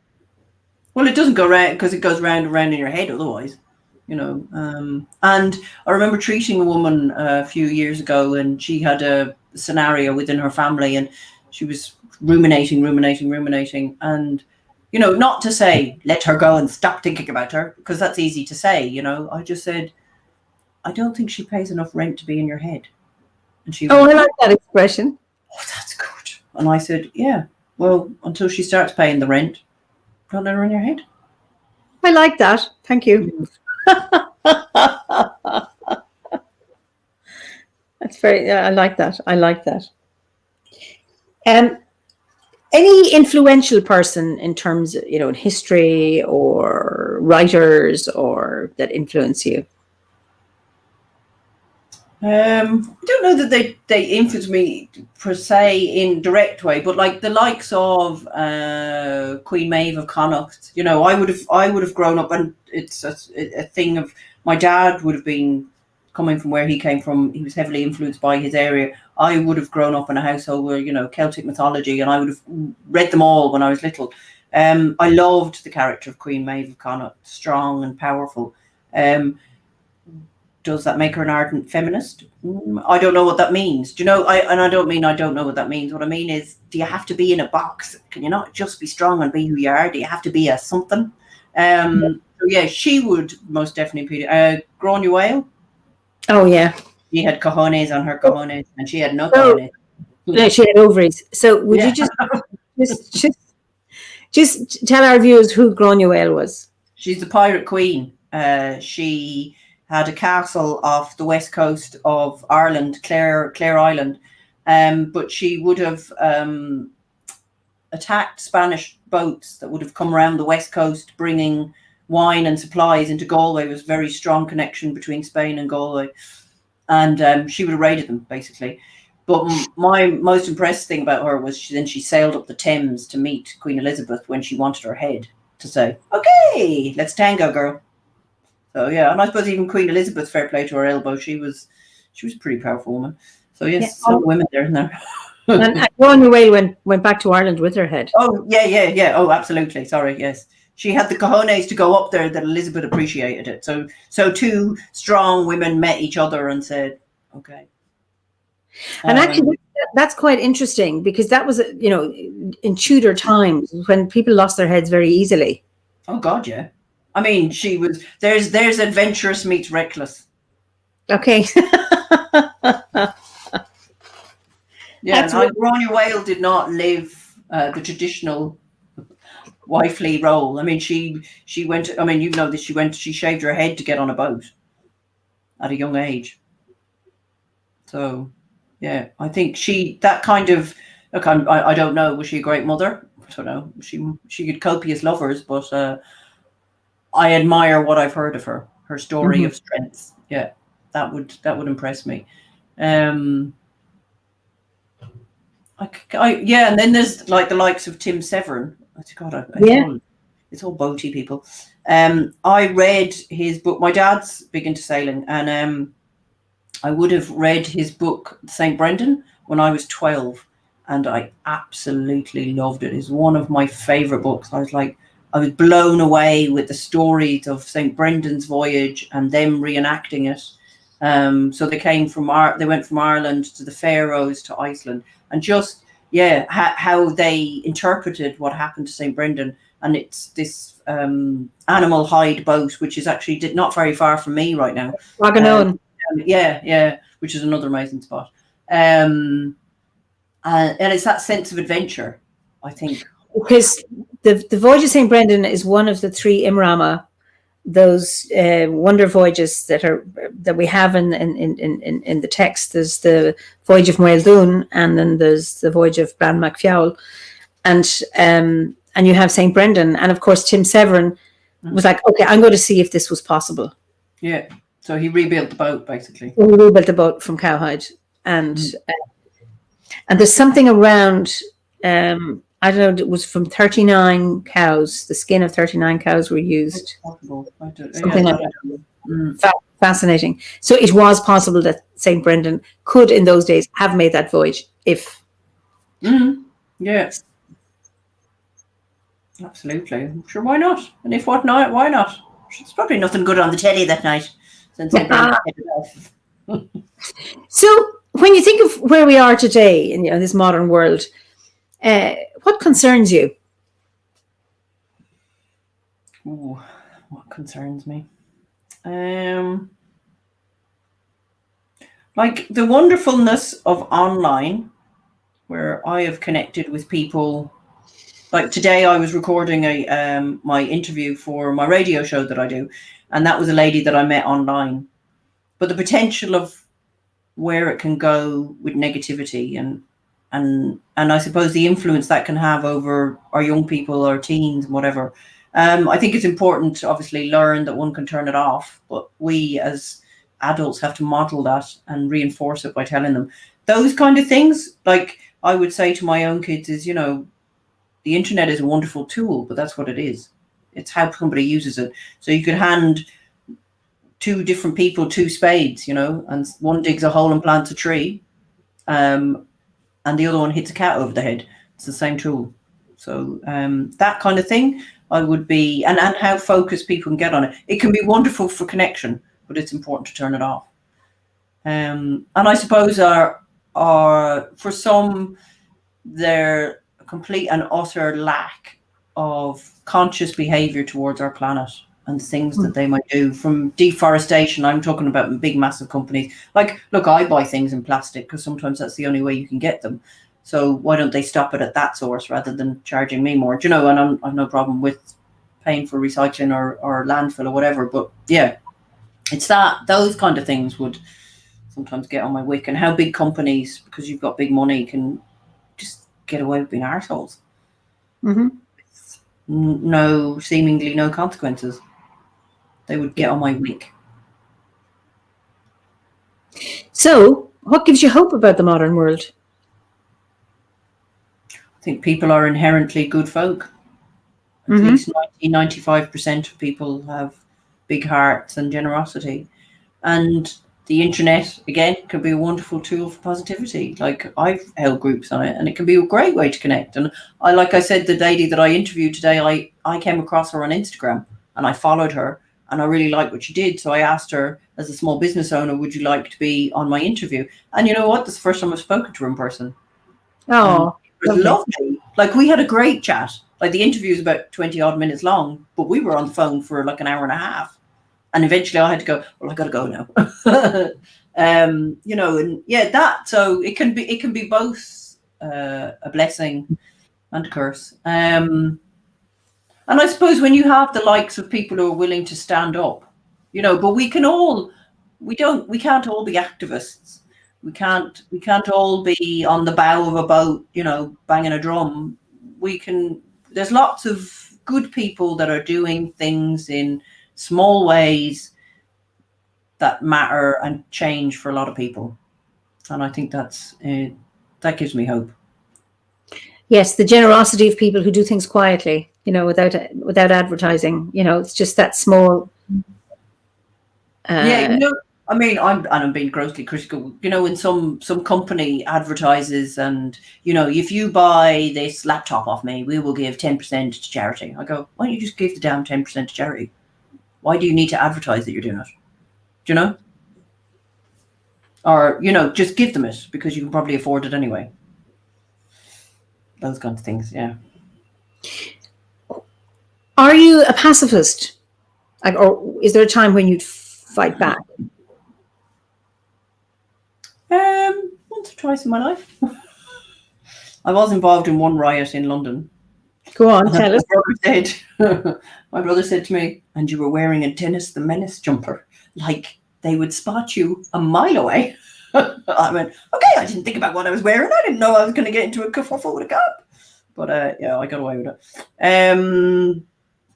Yeah, no, if I believe strong, I remember walking down the street in London in particular one time, and there was a homeless bloke, and this fellow was just giving him aggro for no reason. Just being an arse. I don't know why he ended up there. He's a young fellow. He was probably a few years younger than me at the time. And so I just bought in and went, what are you picking on him for? He was just, I don't even know if he was drunken, but he was probably a bloke with a bit too much money and a bit too much attitude. And he was just leery at him and giving out to him. And I said, you don't know why he ended up here. Like, who are you to tell him? And like my brother had to come along and drag me, get out of it. You get yourself beaten up. Dare him to. But yeah, things like that. That would be considered reckless. But you seem to have a sense of fairness that gets you to act. Or I would, yeah. Well, and it's something I would like to instill in my kids is, if you don't think it would be nice to happen to you, then it's not okay to do it to somebody else. Mm-hmm. I can't remember where we were going in the car one day, and somebody made an innocuous comment that somebody had said to somebody else. And I was like, I stopped the car and I hear any of you ever say anything like that to anybody, I will be coming down on you like a ton of bloody bricks. You don't say that shit. Well, you didn't mean, I don't care how we meant it. When I calmed down, I was like, okay, I know it wasn't. We didn't say it. I know you didn't say it. I'm just warning you, don't say it. What will you not compromise on? So, like, what for you is the bottom line? What you will not what's not negotiable for you? Integrity and honesty. Those are two traits that it's like, look, last year loads of people said to me, why don't you do yoga online a lot? And there's loads of great yoga teachers out there, you need a lot of equipment. I gave excuses, but integrity, it just didn't feel right to me. And I would have to come to it in my own time, not out of a sense of necessity. And honest, if you can trust what somebody says to you, you may not like what they say, but if you can trust what they say to you, you can deal with it.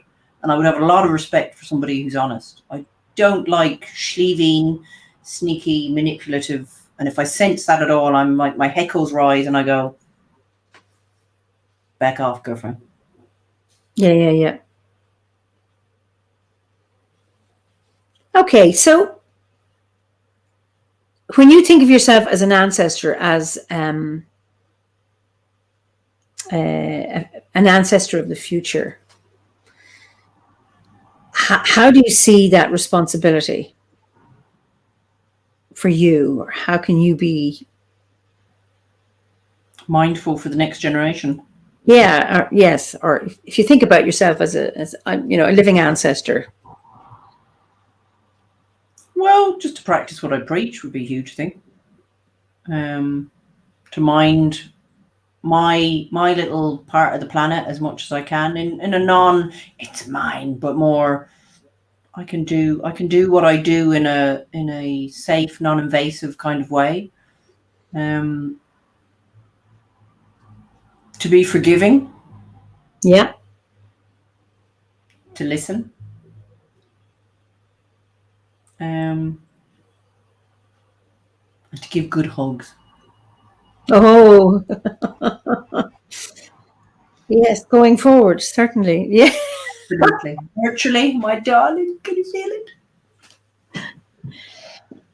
They're not the same. A physical hug, absolutely.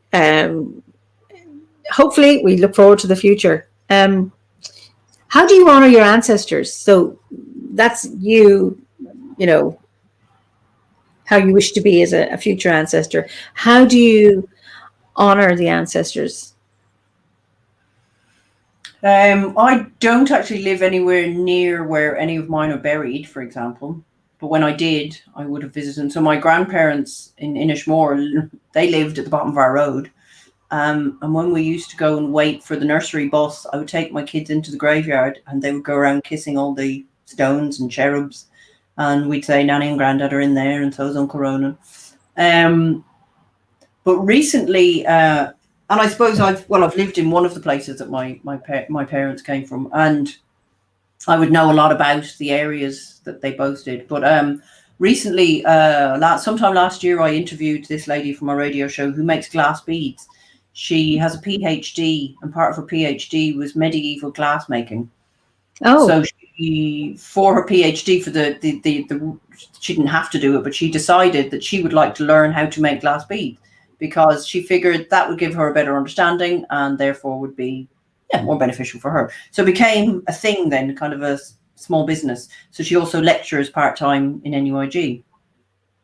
So I interviewed her, and as we were having a conversation, she was saying, oh yeah, I got somebody asked me to make a glass bead from somebody's cremation ashes. So I did that. I incorporated them into the bead. It was a really nice way to, I suppose, carry the person with you. yeah. And I've made ones for people that came from places that are special to them. You know, they gathered a bit of sand or grit or dirt or whatever, and I bended it in. So I liked that idea. So we were in the Great Pause, so I couldn't physically go to the places where my ancestors. So my father comes be about 2 and a bit hours away from where I am, and where my mother is from is just a bit over an hour away. So I got somebody to post me sand from Inishmore, and I got my uncle to deliver me sand from the beach that's directly opposite where my mother came from. Wow. Both my parents were born, as we'd like to say, a stone's throw from the sea. So I gave them to Mags, and Mags made beads out of them. So what I did, though, was I got beads made for every member of my family. So, because she told me the story of how when she was studying her PhD that there was this story about this lady had come from Africa, and her son had moved away from her then, and then sometime later he got her beads and he knew that she had passed away. So they were like a family heirloom, and another bead would be added of his, and then they would be passed on again. So I got beads made for all my siblings and my kids, and one is blue and grey, is from Inishmore, and the other one is brown and green for the seaweed, because there's a lot of seaweed where my mother is from. There's a lot of seaweed in Arran too, but particularly where she's from when the tide goes out. And so each of them have a bead of our ancestry from where our parents came from. So which to me is, it's very important. And I would have moved house a huge amount, not 50 million times, but I went to like 2 primary schools and 3 secondary schools, and I moved a lot. So when people say to me about going home, I go, wherever I live. Yeah, I make my own home. And so that connection to a place for me is very important. So I'd like to think that was honouring them. I've yet to give my dad his ones. That is just, I just see, Jean, why you beat me to it. You're going to use this, you've used the same words. That's a beautiful thing to do. It is. I'm just really moved by that. I think that is absolutely wonderful. My brother's reaction was the best, actually, because he's the biggest girl of the 3. We have 4 in our family, 1 boy, and he's the biggest girl. And he was like, one for me, oh my goodness, one for me. I was like, yeah, and you could hang them, you get a little piece of leather and you can hang around your neck, or you can hang them on your keychain or whatever, but it's a bead that's made particularly from the places where our parents came from. So there are heirlooms. That is just lovely. Oh, I'm just blown away by that. I'm so glad I asked you this question. That's really, really lovely. You mentioned somebody being cremated. How would you like, when you pass, would you like to be cremated? Mm-hmm. I was aiming for cremation, but I've heard that it's not possibly the most environmentally friendly. But I have told my children, I said, you bury me, lads, I'll come back and I'll haunt you. So it's either going to burn me on some pyre and gather my ashes and off doing the caher. I said, but just make sure that the wind isn't coming from the west, because they'll blow back on you. But that might be my way of blessing you. I knew a woman, and she said she wanted to be excarnated, to be left on top of Slieve na Mon for the ravens to clean her bones. When I lived in Turkana, it's a desert in the north of Kenya in the early 80s, there was no burial. That people were left out for the hyenas to pick the bones clean. And well, that's what they said the Celts did. And they gathered the bones once they were cleaned and then put them into the tombs. So they didn't bury people either. So, and look, okay, maybe you don't want to see them on the streets, but having said that, if you're buried and eaten by worms, like my mother is buried 35 years now. So to me, she's no longer there. She's not in that space. She's here. Yeah. and she's in each of my kids, and she's in the trees that I see. There's as much of her there as there is there. So yeah, and I suppose there's a little touch of guilt to a certain degree around the fact that I don't live. None of us live actually close to her anymore, but we used to live there in Cork, and we're all three of us are in Galway now. So nobody's visiting her regularly. But my brother would go, but he's still even an hour and a half away. So there's a bit of me goes, I wouldn't like that onus to be on my children, you know. So cremate me, lads, throw me off doing the caher and let me rove the goat path. It's an interesting because, you know, Howard is buried next door. And I rarely go there unless somebody comes and says, can I go and visit Howard? Because he's out here in my garden. Because that's where he told me he'd be, you know, with his spirit, with the birds and the islands and the trees and the mountains. So, and that's where I see him, and that's where I go to talk to him. He's also in the house, but it's not the grave. Yet there's something nice about, for people who are looking for their ancestors to go back and to see a place, a marker. I mean, I suppose everybody's different. There's some people who like to regularly visit a grave, but I get the point, you know, not wanting to put it on your kids to have to or feel. Yeah, I think there can be a lot of stuff around that. Yeah. And it's not an issue as such, but my older sister would go and plan a church service in the church near my mother and say, you know, I'm having this anniversary mass. And I go, yeah, I'm going to go and sit under a tree. Because she gardened too, you know. She did go to mass, so you do that bit and I'll do this. Yeah. And I don't really do mass, so each to their own. So do you, so following just two questions. What's your favorite season of the year? Oh, see, then when I start talking about that, I'm like, oh, this season is wonderful for this. This season is wonderful. Oh, this season is wonderful for this. And then there's the crunchiness of the leaves in autumn. I'm going to love that. I don't really have one. There's all the seasons are wonderful for their differences. Usually related to plants, actually. Sorry? Usually related to plants. Plants. Okay, so you celebrate the Wheel of the Year, because I know that. I don't know if you do it every 6 weeks, but of the 8 festivals, which is your favorite? I think it's possibly actually the shortest day of the year, the winter solstice, because it means that it's halfway there and we're coming out of it. And one winter solstice, I was involved in an event that was held up at Glebe House. They asked me to do sound baths at the end of it. It's the biggest sound bath I ever played, or amount of people I ever played. There's 104 people at it. A 2-story wooden dwelling, and some people were upstairs, so therefore the sound resonated. It was wonderful. Anyway, the whole experience was wonderful. But the next morning we went to walk to Newgrange. So, you know, astrologically the time move, or the date can move slightly, and blah blah blah. So this was on the Sunday. It wasn't technically speaking the day. I think it was Tuesday was actually the 22nd, I think, if memory serves me correctly. Anyway, so we were to walk in kind of procession at 7 a.m. when the sun began to come up in the quiet. Some people observed that, and some people didn't, and it's fine. I was quite happy to walk in silence. Going, oh, I'm going to Newgrange. I had been before when I was a child, a couple of times, but I hadn't been in a while. And so anyway, we went to Newgrange. We did our ceremony. The sun came up over the hill opposite about just after 9 o'clock, and we were doing our ceremony outside of Newgrange. So then, of course, there's that big lottery for people to enter into the chamber, and there's only a certain amount of tickets are given. But what I didn't realise until that day was that if you happen to be there, you can go in afterwards. They would give you a ticket, and I went, oh, all my Christmases have come together. And there was a girl that was with me that was actually from Alaska. I have family that live in Alaska. She traveled all the way down with me, and she was like, I can't believe I'm going to get in here. And I said, shut up, girl. I can't believe I'm going to get in here. So we weren't in bang on the whole chamber being lit, but there was still light in the chamber. Oh, lovely. And I was like, oh, I just can't believe it. I can't believe I'm here. I was my face was just cracked in a big goofy smile. And I just thought, wow.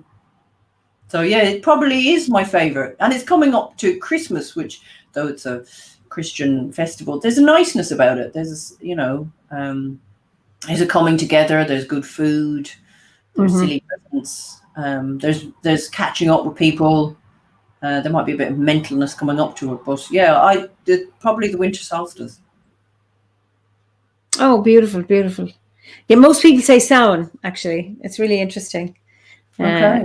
Yeah, it's anyway, listen, we've come to the end of our time. It has been an absolute joy talking to you, Fiona, and there's some lovely comments. So you and I will look at the comments again, and then you'll be free to respond to any.